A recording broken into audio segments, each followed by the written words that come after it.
Oh, I've been recording the kids walking in for 6 minutes. Time lapse. Yeah. Perfect material. So many kids.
Yeah, I have them. You should join us over there.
Hello, Shorewood.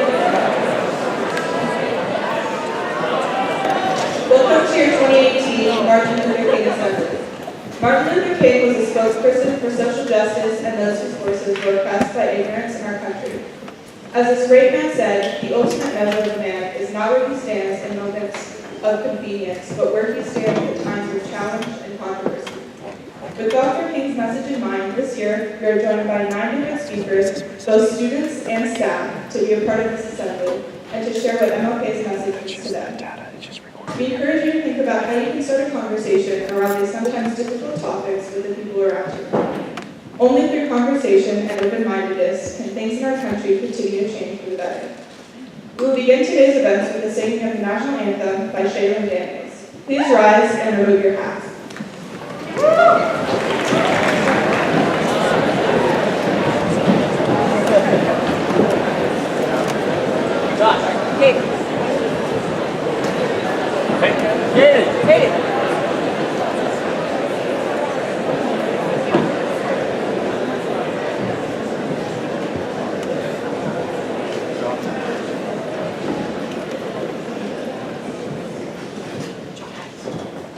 Oh, say, can you see by the dawn's early light what so proudly we hailed at the twilight's last gleaming, whose broad stripes and bright stars through the perilous fight for the ramparts we watched were so gallantly streaming.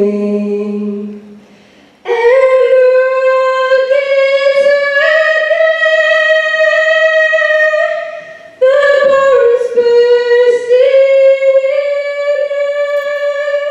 gave proof through the night that our flag was still there. Oh, send us that star-spangled for the land of the free and the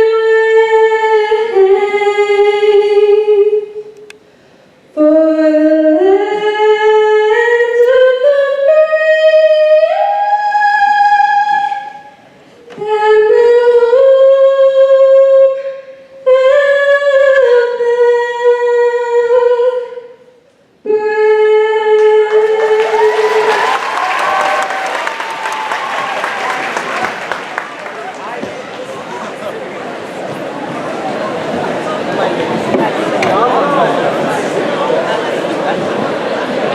Thank you, Shannon. That was beautiful.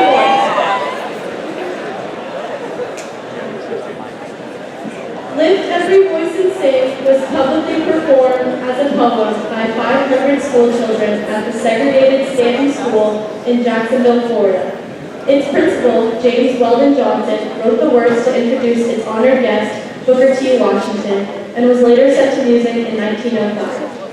In 1919, the NAACP dubbed it the Black American National Anthem for its power and voices and cry for liberation and affirmation for African American people.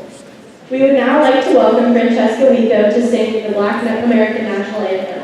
Please stand and remove your hats.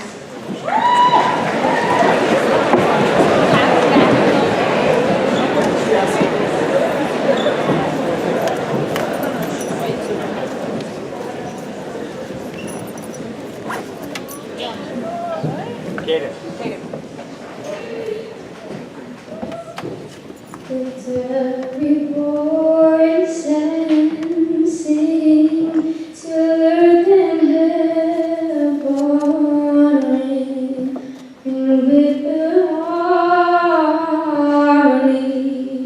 of liberty that are rejoicing rise high as the listening skies. Let it resound loud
King said that while he was sitting in a jail and writing these words. He was in jail because of peaceful protests. Before I was a teacher here at Shorewood High School, I was an assistant in the classroom. I was a paraeducator. I got to walk one-on-one with students. In particular, there's one student that sticks out in my mind, and we get to honor him every year at homecoming, Anthony Hardy. I walked around with him at times in the morning, walking around the track, and I've got fond memories of Anthony. But what you don't know about Anthony is he couldn't communicate. I didn't know whether or not what I was saying was getting through to him. No facial expressions, no voice because he couldn't talk. I didn't know what was going on. For me, getting that immediate feedback from people, knowing how they feel or knowing if they don't get something, hearing that is affirmation to me that I have power, or I've got influence on other people. Well, he didn't give me any of that. So we walked around the track, and it was warm one day, and he realized after some signaling that he was warm. So I had him take off his coat. We were over by what used to be the old basketball court over there with fences around it, and we put his jacket right on one of the fence loops. Didn't think anything of it. About a week later, we did our same walk around the track, and he got warm. And the reason why I knew he got warm this time was because he took off his coat, walked directly to the place where we hung up his jacket, and he put it right on the fence loop. Right there, maybe not at that moment, but as I look back at it, I've got influence. We've all got influence. Influence in a positive manner, influence in a negative manner. What Martin Luther King said at the beginning, before the hate drives out hate, he also said violence begets violence. Darkness cannot drive out darkness, only light can do that. Hate cannot drive out hate, only love can do that. He easily could have said, negativity leads to negativity. Kindness can create kindness. Cheering for others can create others cheering for others. High fives can create more high fives. Smiles in the halls can create more smiles in the halls. It can. But the question is, what are you going to do? Are you going to influence people in a negative manner? Or are you going to influence people in a positive manner? Martin Luther King influenced people, many, many people, to do positive acts of loving each other and loving their neighbors. I encourage you to think about that as we listen to each of these people on how Martin Luther King inspired or influenced them, and how you can have all these different ideas to influence everyone around you. Thank you very much.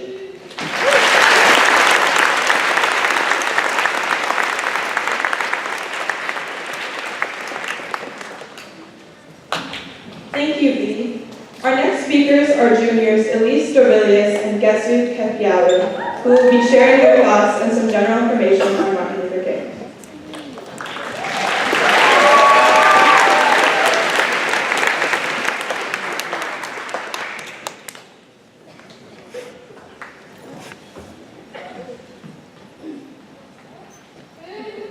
Martin Luther King was a huge influence in America and is most famously known for his I Have a Dream speech. King heavily encouraged peaceful protesting to spread the message of equality across America and in the world. His life was cut short, but his legacy still lives on forever, and what he said runs deep in America's veins. To me, Martin Luther King Jr. symbolizes peace, unity, and determination. Growing up, I was always taught about Martin Luther King Jr. during the assemblies, but I didn't really understand how it applied to me as a Black woman. But as I got older and I started to be more socially aware of racism and its effects on me when people pointed my differences.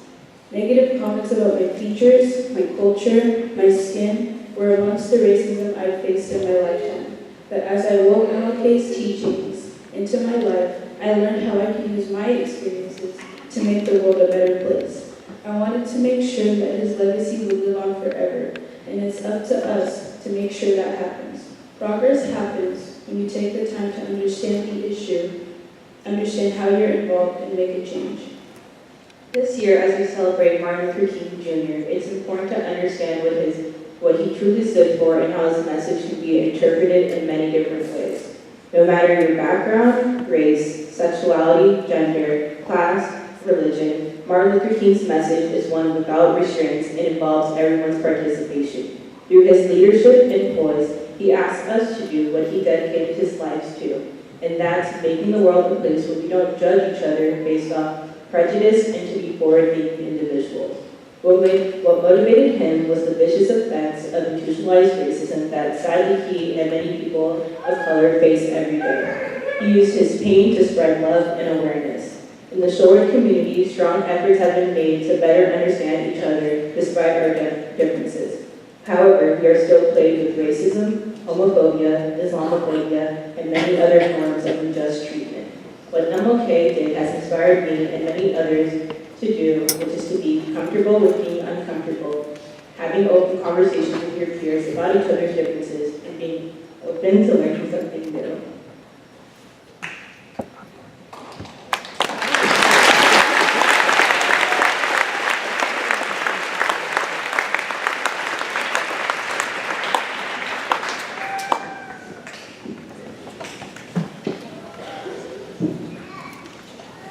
For our third speaker, we have Veronica Sessi presenting an original poem before Dr. King.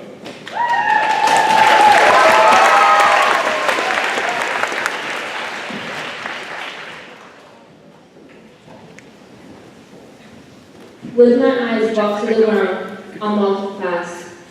I clear my mind so I forget the things that happened last. I still feel your stares on me, though I'm so far out of sight. The world goes on. The sun is out, but I no longer see the light. Your mission burns a hole in me, and I watch with tearful eyes as you tear us all apart, feeding us your racist lies. You shudder at the sight of me just because I'm not white. You chose to live with ignorance, so you make me live with fright. I see your loathing thoughts so plainly behind deceiving eyes. You declare you know what's beauty, but refuse to see it rise. You make it clear we don't belong. You disclose we're out of place. Why look through the crystal glass when you can judge it by its race? We walk with our heads to the ground. We're forced to live in fear. You say it's fair and square, but you know that's not the deal. We walk through life in misery until one man had a dream. No one else could stand up, but he confessed he heard our scream. He saw the burdens on our backs and took an oath to set us free. The seeds of what he dug were planted into me. He showed he wanted more for us than to be judged by our skin. He straightened the ropes of hope that once were very thin. He wanted us to really see the beauty in one another, that a black man could have a white man for his brother. He fought for the end of cruelty and oppression. He took a stand against injustice and segregation. And to this day, when people fight to be free, Dr. King's name is remembered with dignity.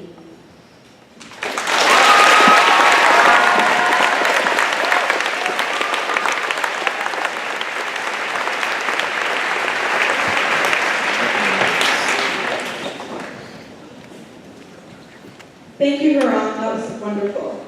In addition to our live speakers, we recorded a few short clips from students and staff on MLK and compiled them into 2 short videos that we will show to you today.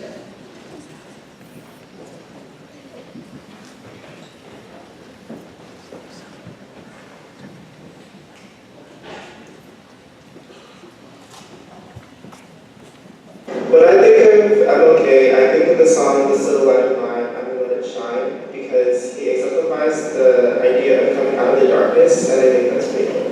When I think of Martin Luther King, I think of a mind wise beyond his years and a man who truly tried to change the world in one of the most unselfish ways. So when I think of MLK, I think of, the civil rights movement as a whole and how he really helped.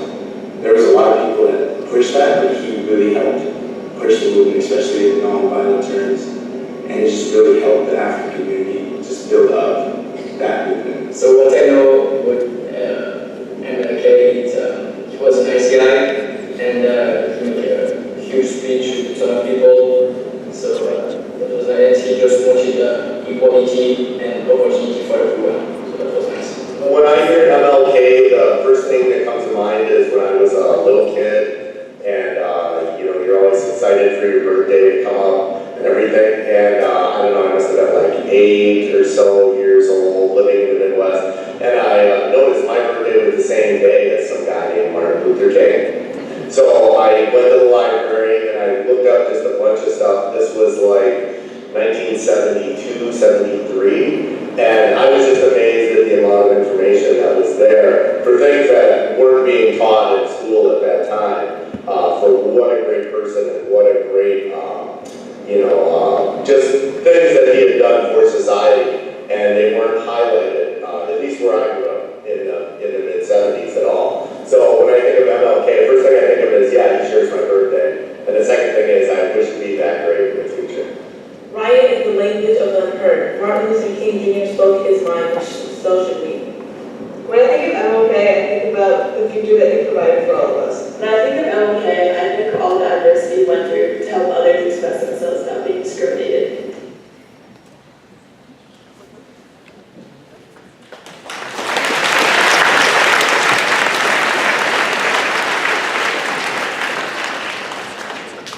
Up next, we have Nadia Metalis and Hattie Vincent reading the poem Equality by an American poet, memoirist, and civil rights activist, Maya Angelou.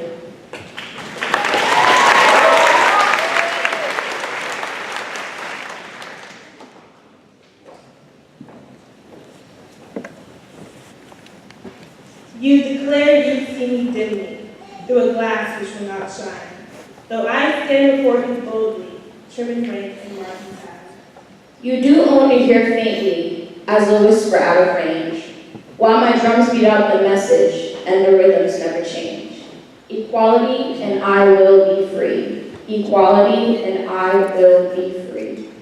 You announce my ways are wanton, that I fight from man to man. But if I'm just a shadow to you, could you ever understand? We have lived a painful history. We know the shameful past. But I keep on marching forward, and you keep on coming last. Equality, and I will be free. Equality, and I will be free. Take the blinders from your vision. Take the padding from your ears. And confess you've heard me crying, and admit you've seen my tears. Hear the tempo, so compelling. Hear the blood throbbing in my veins. Yes, my drums are beating nightly, and the rhythms never change. Equality, and I will be free. Equality, and I will be free.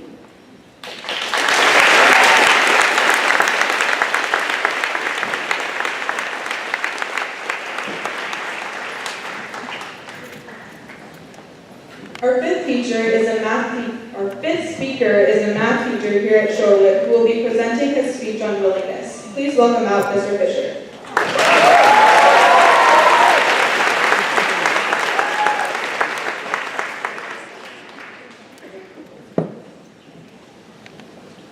Thank you.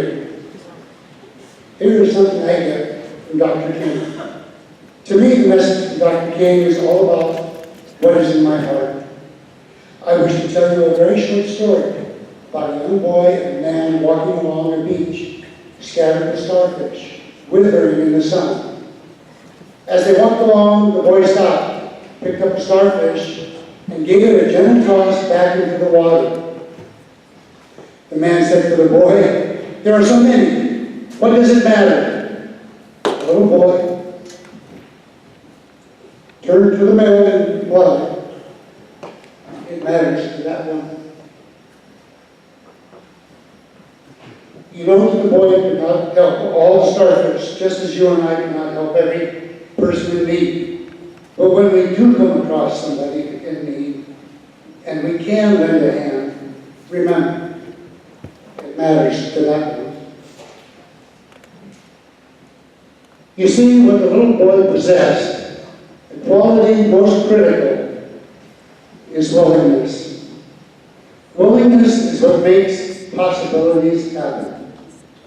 I will close by briefly talking about another kind of willingness, a really, really challenging form of willingness. This willingness is what we need, each one of us, and is what I believe is exactly what Dr. King believed. When we look into our own heart, and there is something that we don't like, or something that should be different, we must have the willingness and the courage to change and become different than we were. Be different. Be better in our future than we were in our past. Thank you for giving me this moment.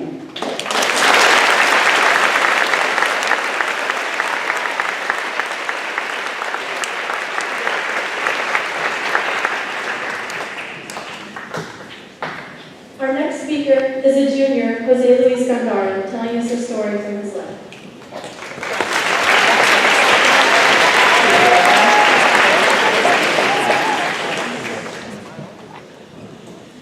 You don't deserve to be here.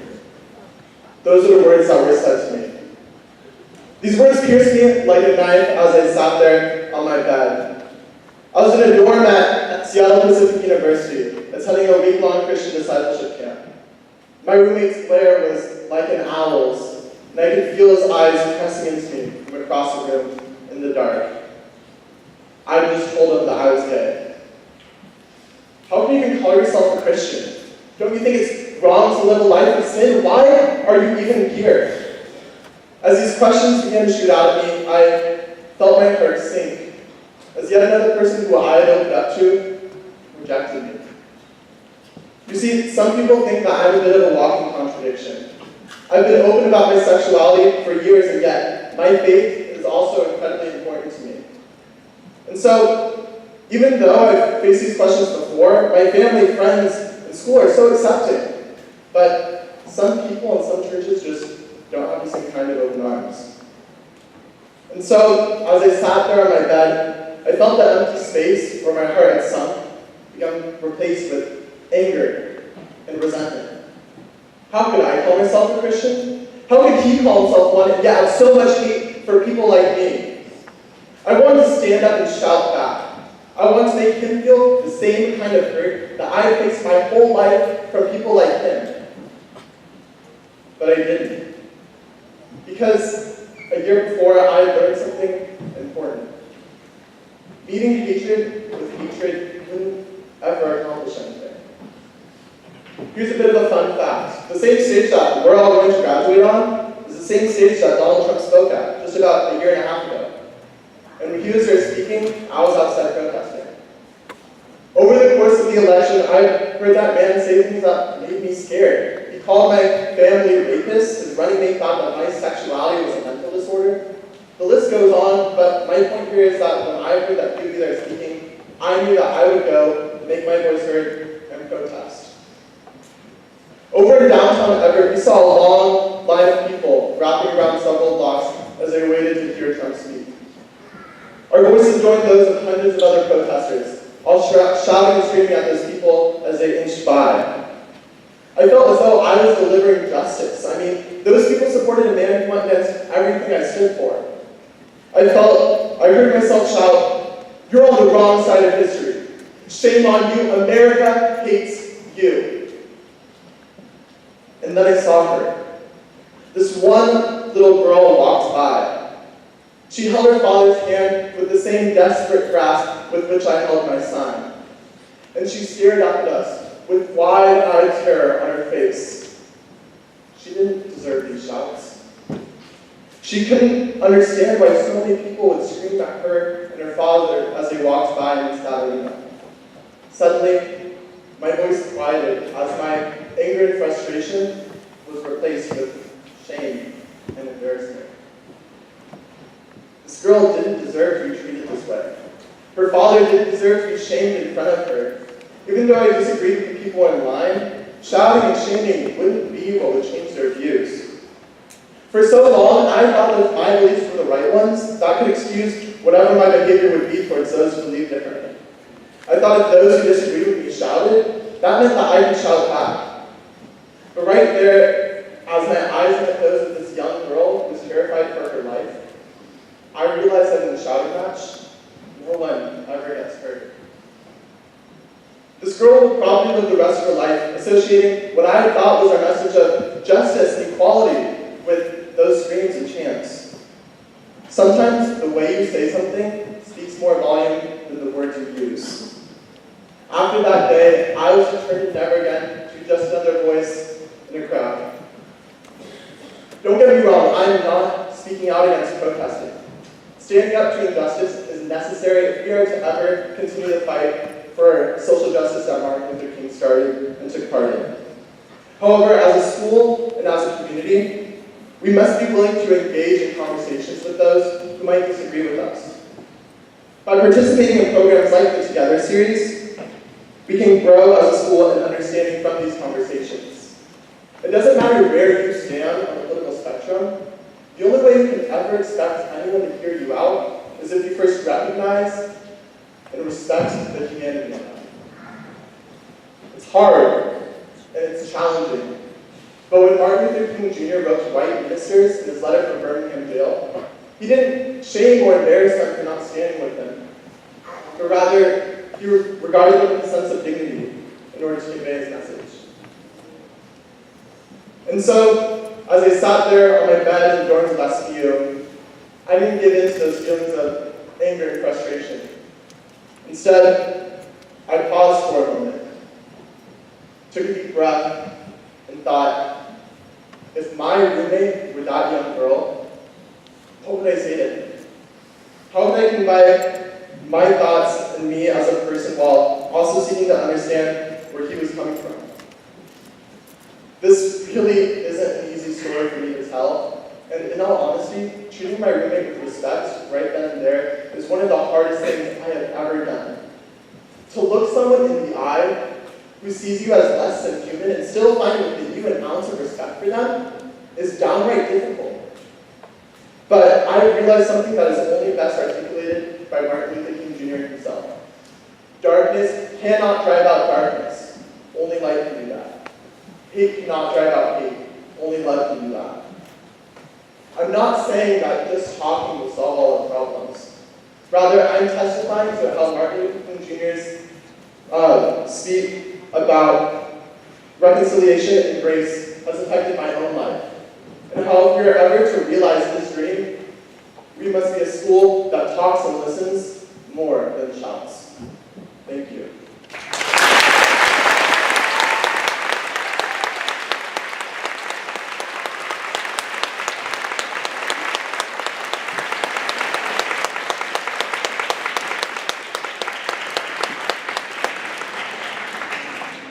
Now please direct your attention to the screen as we show the second part in our video.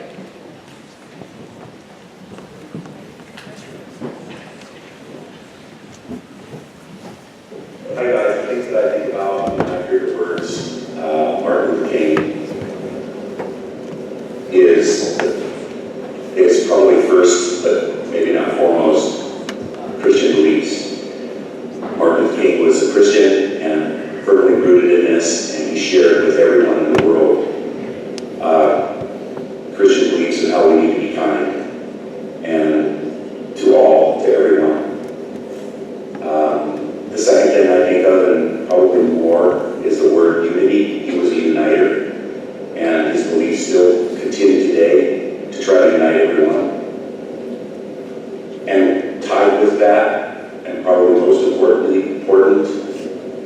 is racial equality.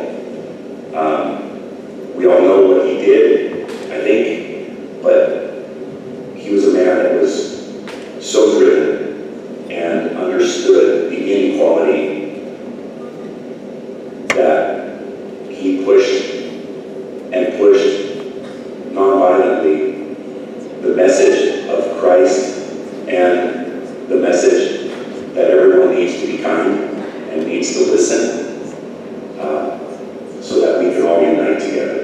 When I think of Martin Luther King, I think of a man whose struggles and sacrifices made it possible for me to live the life that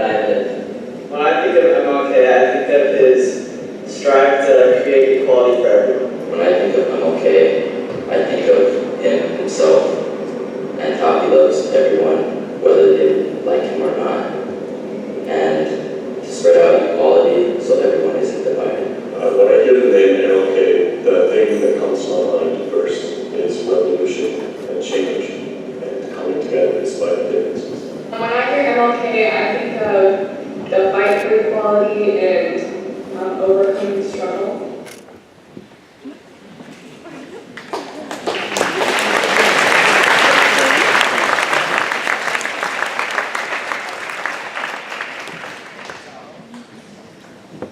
Up next, we have Mr. BC with his speech about how MLK's message has influenced his life.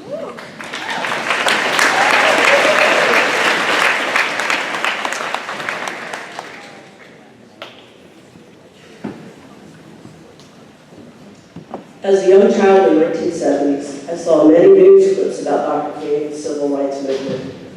I was stunned to learn about the inequities that African Americans faced just a generation before my time. It was a challenge to wrap my head around the idea that Black people endured such obvious segregation, discrimination, and violence. I became very interested in civil rights and the liberation of all people at a very young age, and read about many folks who contributed to the struggle and idea of peaceful protest and civil disobedience. As a junior high student learning this history, I had no idea the influence Dr. King would have on my life. In my high school years, I was also coming to the conclusion that I was gay, and I knew of my differences since I was 5 years old. Back in southern West Virginia in 1981, we didn't talk about our differences, and being LGBTQ was very strongly frowned upon. Coming out at that time meant that I often faced open hostility, including violence for my sexual orientation and gender expression. During this time, I went back to my studies of Dr. King, Harriet Tubman, Malcolm X, Rosa Parks, and many others for inspirations for what I could do to help life be better, not only for LGBT folks, but for any people who are historically oppressed and disenfranchised. In college at Marshall University, I got involved in anti-war activities, feminist protests, helped organize the first Martin Luther King March in southern West Virginia, and started our university's first LGBT support group called the Lambda Society. One night, my friends and I were leaving our meeting at the Student Center and were met by a mob of angry men throwing bottles, rocks, and anti-slurs. I fought the urge to pick up the items and hurl them back at our assailants. However, I remembered that Dr. King would not have wanted it that way, and that meeting violence with violence would have solved nothing. We continued having our meetings of support throughout my years at Marshall and beyond, despite the constant threat of violence, and we were able to do so without engaging in violence ourselves. Like Dr. King, I attended many marches in Washington, D.C., calling for equality for all Americans and peace. In the tough political times of the 1980s, Martin Luther King continued to be a guiding force for the things that I stood and fought for. It's now 2018, and we are in scary political times again, where threats to the civil rights and liberty of many different types of people in our country and our Earth's environment are happening like never before. I will continue to employ Dr. King's vision and philosophy of nonviolent protest and civil disobedience when needed to counteract white supremacy, homophobia, transphobia, misogyny, and other forms of oppression. Shorewood students, please know that you have a lot of power to work for the freedom and equal rights of all people.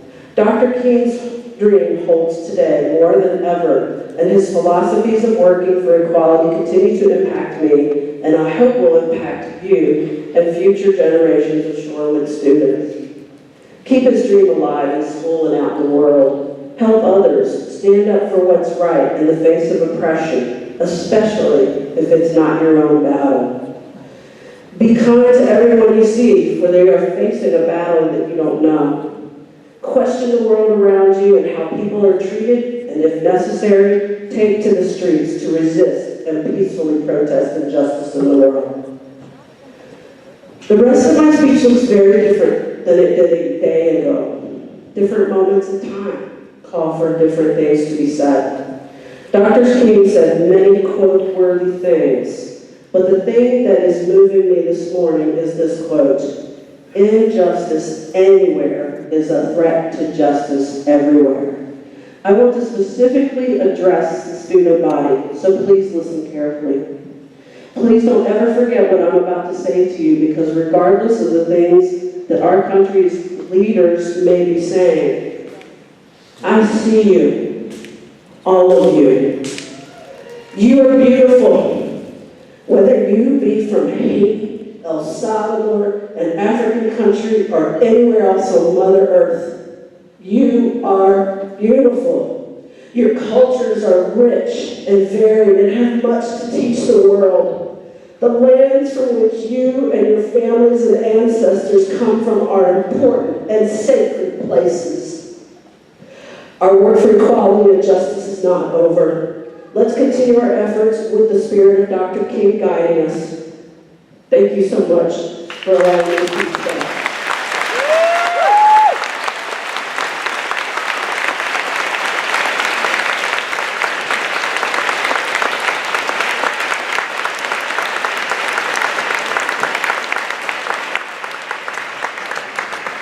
Thank you, Mr. Lucy. Next, please welcome Lowell Mitiku with his speech about light and darkness.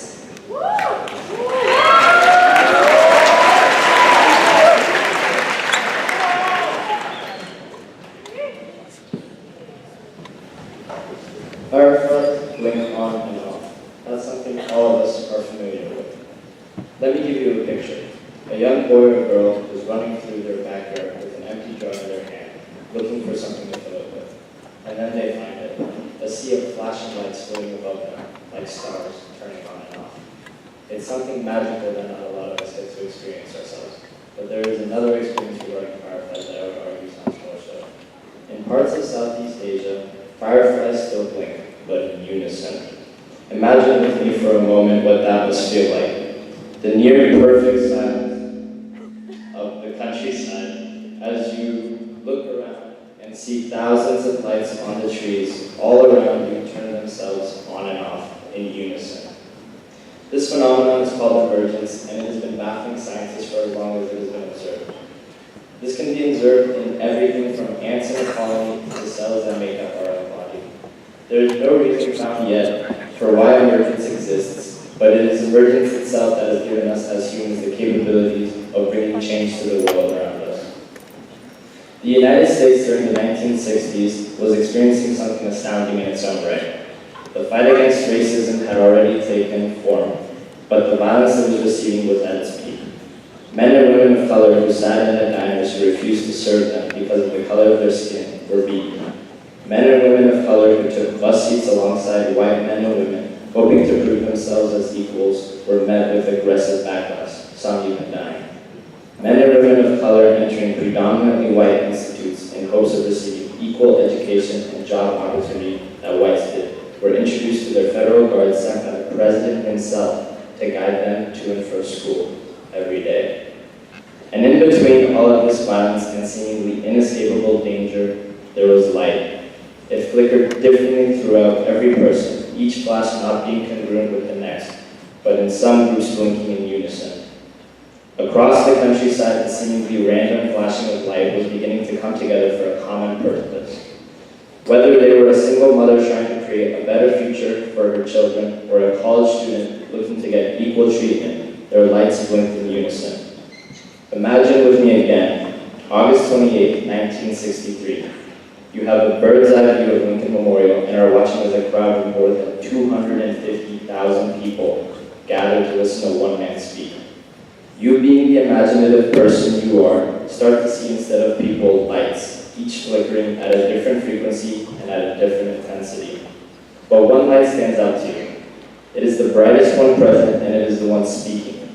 As it continues to speak, you see more and more lights blinking in unison with him. It starts with a few dim lights standing closest to him, but the longer and longer he speaks, the more and more the lights begin to blink in unison. And by the end of the speech, you see everything suddenly turn dark. Only for a second, but it is still darkness. And then there is light.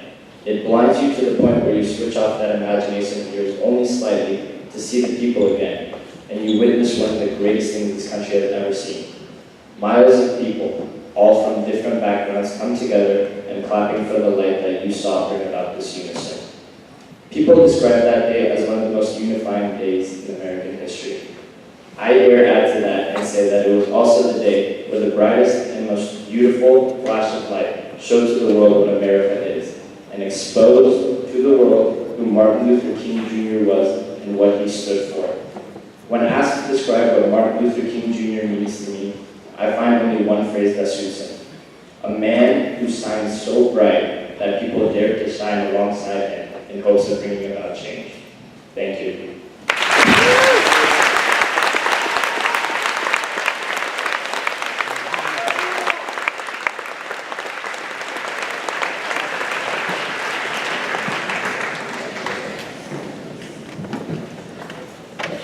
For our final presentation of the day, a retired children teacher, Ms. Kianaga, with a presentation on her family history.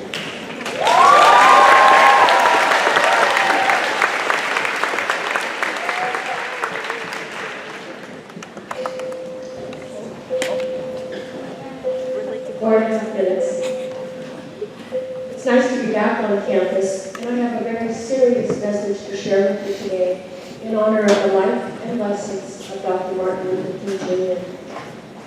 These are my parents, high school sweethearts, born in the Seattle area, American citizens.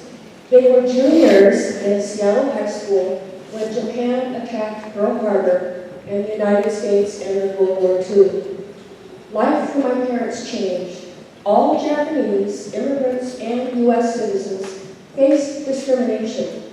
A few months after Pearl Harbor, an exclusion order, like this one here, was posted along the entire West Coast, declaring a forced evacuation within 1 week and to pack just what they could carry.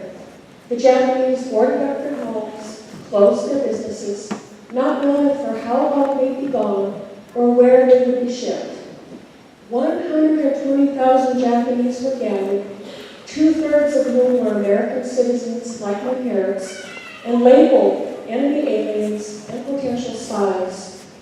We were also at war with Germany and Italy. Only the Japanese, a visible minority, were forcibly removed from the West Coast. My parents and their families were transported to the Puyallup Fairgrounds, where they lived in horse stalls for 6 months until more permanent housing could be built further inland. This temporary housing was officially named Camp Harmony. My parents and their families were eventually sent to Minidoka, Idaho, one of 10 internment camps. Inmates lived in blocks of barracks with communal bathrooms, dining halls, and shared laundry facilities. The camps were surrounded by barbed wire and armed guard towers. School resumed in the camps with normal activities like sports in the abnormal surroundings. That's my dad in the back row. Many young men, including my uncle, volunteered to serve for the U.S. Armed Services to prove their loyalty as Americans. My uncle rose in the ranks to become a Master Staff Sergeant. This 442nd Regiment, 100th Battalion, was a unit of 14,000 Americans of Japanese descent. The combat team had a go for broke attitude and motto, and they became the most decorated unit in our history, earning 8 presidential citations, 21 medals of honor, and almost 10,000 Purple Hearts. My dad here tried twice to enlist in this unit, but with a heart murmur was denied entry. After graduating high school in the camp, my dad and others, including my mom and her older sisters, were allowed to move east for school and jobs. My uncle was killed in action in Italy by a sniper who may have seen his sergeant's stripes. He gave the ultimate sacrifice for our country, and his funeral pictured here was ironically held in the internment camp where his parents and younger siblings were still imprisoned by the United States. And this is a famous photo of my grandparents in the camp accepting the American flag that draped my uncle's coffin during his military funeral with honors. This is just a small chapter amongst 120,000 other stories. I urge you to learn more from Benshow.org, a nonprofit organization honored by the Smithsonian and started by my cousin, who's devoted the last 20 years to preserving stories such as my parents. The Japanese in America were evacuated as potential spies, and yet not a single case of espionage was ever identified. Two takeaways today. Only a few spoke up against the Japanese evacuation under the pretense of military necessity. When you witness an injustice here at school, or in our community, or in our nation, stand up, speak up for what you believe is right and just. My cousin at Benshow shares, the unjust incarceration of the Japanese is a valuable lesson for all Americans to remember as we confront challenges like Islamophobia, increasing hate violence, and the deep-seated nature of institutional racism that criminalizes Black and brown communities across the country. And I'd like everyone to help join me in paraphrasing Dr. Martin Luther King Jr. before we depart today, and adding not just color of our skin, but gender differences, religious differences. There's so much that we need to just judge by the content of our character. So you insert, everyone join me, judge not by the, but by the content of our character. I thank you. When this is done, can you bring this back up to my room?